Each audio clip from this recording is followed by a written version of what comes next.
जी student, अस्सलाम वालेकुम रहमतुल्लाहि व बरकातहू। आप देख रहे हैं अपनी मौलवी की तैयारी के लिए अरबी का पेपर और वो भी सब्जेक्टिव पेपर। इसमें आपको इतने ऑब्जेक्टिव क्वेश्चन मिल जाएंगे कि जो हमने आपको ऑब्जेक्टिव क्वेश्चन पढ़ाया उसे बिल्कुल मैच करेगा। तो यहाँ पर आपको दोनों साथ मिलेंगे, बस आपको अपने माइंड से और दिमाग से काम करना है कि कौन सा क्वेश्चन आपका ऑब्जेक्टिव बन सकता है। ये देखते हैं सवाल में क्या है कि मौलिफ़ हमासा के अहवाल व अदबी खिदमात पर रोशनी डालें, या अबू तमाम मौलिफ़ हमासा के हालात व आसार बयान करें। यानी आपको दो चीज़ बताना है कि अदबी खिदमात उनका क्या है, किनका, जो मौलिफ़ हमासा हैं, हमासा जो किताब लिखने वाले हैं, मौलिफ़ हैं, उनकी अदबी खिदमात क्या है वो लिखिए, नहीं तो उनके हालात लिखिए, वो कब पैदा हुए, कहाँ पैदा हुए, कैसे पैदा हुए, उनको आपको लिखना है। आइए देखते हैं। देखिए जवाब में है दीवाना हमासा के मौलिफ़ का असल नाम अबू तमाम है। क्या है? अबू तमाम है।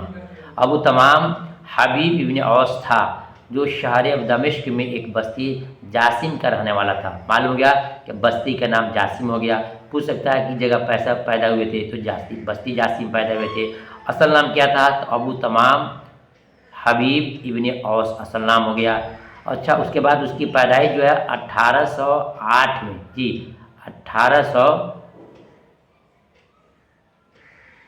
188 हिजरी में, और वफ़ात जो है 231 में हुई है। यह आपको इम्पोर्टेंट चीज़ है। उनका असल नाम क्या था ये आपको याद कर लेना है। और जानते हैं ये कौन क्वेश्चन है? तो वो तमाम क्वेश्चन है जो ऑब्जेक्टिव में आते हैं और बी आ जाते हैं। असल नाम हो गया, पैदाइश हो गई 188 हिजरी में, और वफ़ात जो है आपका 231 में इनका इंतकाल हो गया। ये आपको याद करना होगा। अबू तमाम के वालिद जोलाहा पेशा थे, यानी कि कपड़े की बुनाई करते थे। और आपने सुना होगा जो कपड़े की बुनाई करते हैं उनको जोलाहा बोलते हैं। तो अबू तमाम का वालिद का पेशा क्या था? कपड़ा की बुनाई का था, जोलाहा पेशा था। दमिश्क चला आया, उसके साथ अबू तमाम भी रहता था और काम करता था।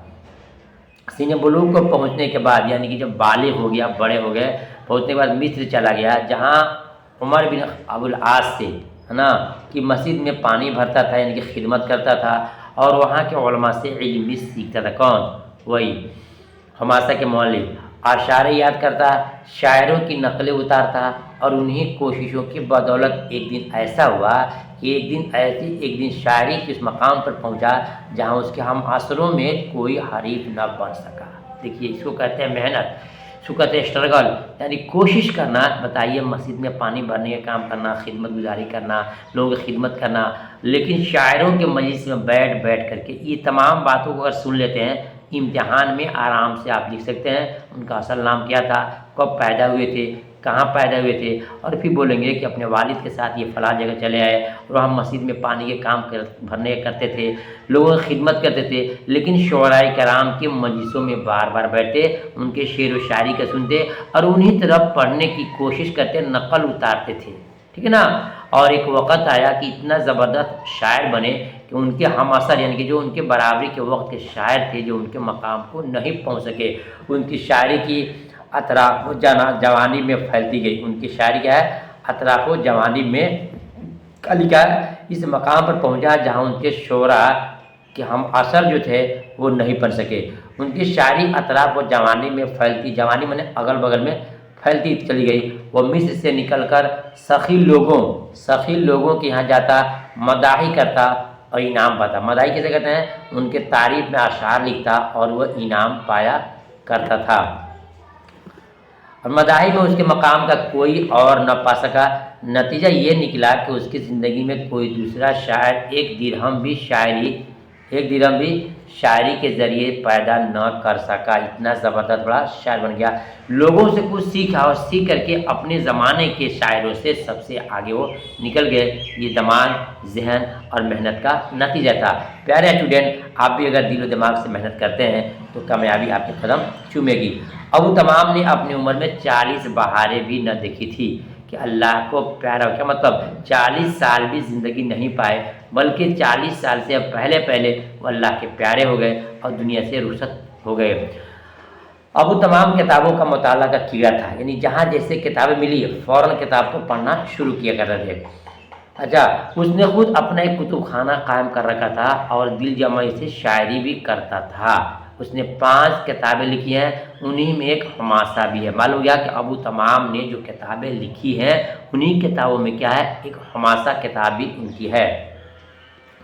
हमासा में क्या है, हमासा में उन्होंने मुतअद्दिद शायरों के चीदा चीदा यानी कि चुने हुए, चीदा फारसी लफ्ज़ है, चीदा चीदा अशार जमा किए हैं जिनका ताल्लुक़ ज़्यादा अखलाकियात से है कि कैसे इंसान को ज़िंदगी गुजारना चाहिए, समाज और माहौल में इंसान को कैसे रहना चाहिए। इस किताब के पढ़ने से फ़ारसी के अंदर जोश वलवला पैदा होता है, जायज़ मतलबात के लिए सीने सपर हो जाने, यानी कि बिल्कुल दिल को सामने सीने को तान करके खड़े होने और हुकूक सलबी के वक्त अपनी जान पर खेल जाने की दी हुई ताकत को महमीज कर लगती है। यानी कि इंसान को अपने हक़ के लड़ने के लिए इंसान को हमेशा टाइट रहना चाहिए, खड़े रहना चाहिए, और जहाँ गलत चीज़ें हैं उसके सद्देबाब में इन्हें इसको रोकने में अपनी जान की भी बाजी लगाने की हिम्मत उन्होंने दिया है। यानी कि गलत को गलत और जायज़ को जायज़ कहने की उन्होंने ताकत दिखाई है उसके अंदर। गर्ज के दीवाने हमासा वो तमाम की अदबी खिदमात में संग मील की हैसियत रखता है और बहुत सारी खूबियों का मालिक भी है।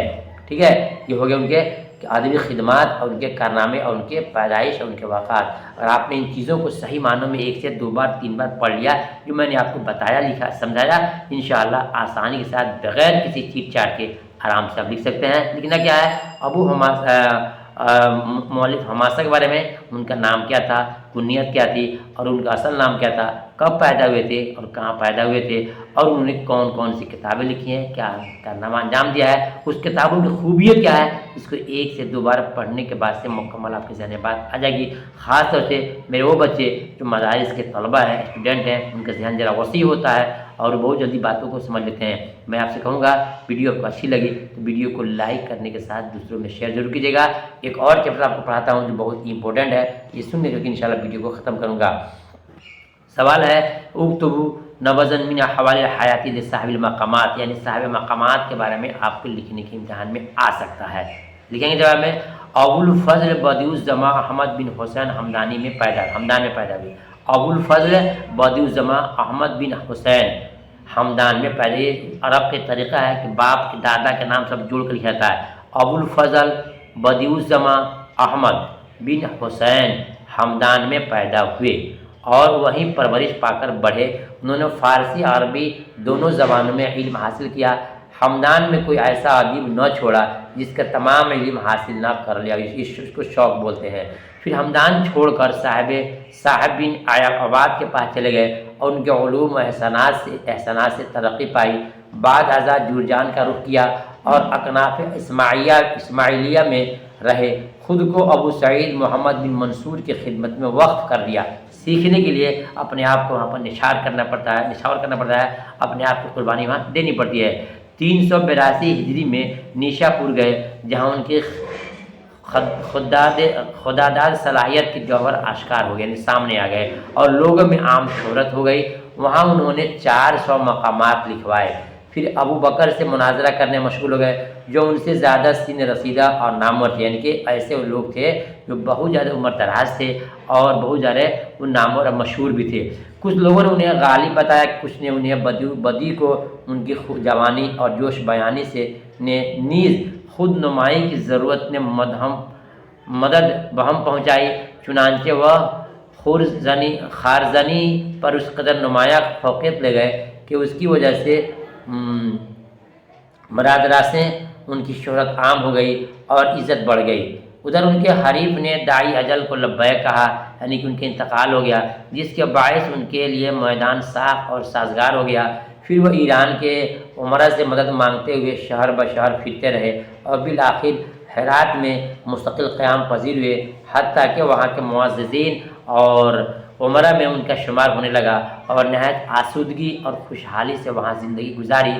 398 में इंतकाल किया। अगर आपको कुछ याद नहीं होता तो कम से कम पैदाइश कब हुई है, इंतकाल कब हुआ है, कहाँ पैदाइश हुई है, इंतकाल कहाँ हुआ है, इसको आप ज़रूर नोट कर लीजिएगा।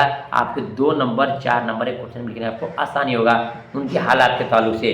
उनकी मौत का सबब हो गया है ना खुशहाली से वहाँ ज़िंदगी गुजारी और 398 हिजरी में उनका इंतकाल हुआ। उनकी मौत का सबब भी यही बना, यानी ज़्यादा सफ़र करना, ज़्यादा ट्रैवल्स करना। तो ये स्टूडेंट हमने आपको पढ़ाया इसको, ये आपके लिए बहुत ही इंपॉर्टेंट है। अगर आप इसको पढ़ करके नोट्स बना करके याद करके नहीं जाएंगे इम्तिहान में, आपके सिर्फ 4 से 5 नंबर आपके छूट सकते हैं। उम्मीद करता हूँ इसको ज़रूर पढ़ेंगे आप। और आपको पढ़ने के लिए आसान तरीका है, या तो मुकम्मल किताबें ख़रीदिए जो आपको 10-8 किताबें मिलेंगी, नहीं तो जो हमने ख़ास वीडियो चुन करके बनाया है, PDF को चुन के बनाया है, उसको लीजिए और आराम के साथ इसको पढ़िए। इंशाल्लाह मुकम्मल आपको फ़ायदा होगा। फिर मिलता हूँ दूसरी वीडियो में, तब तक के अल्लाह हाफिज़।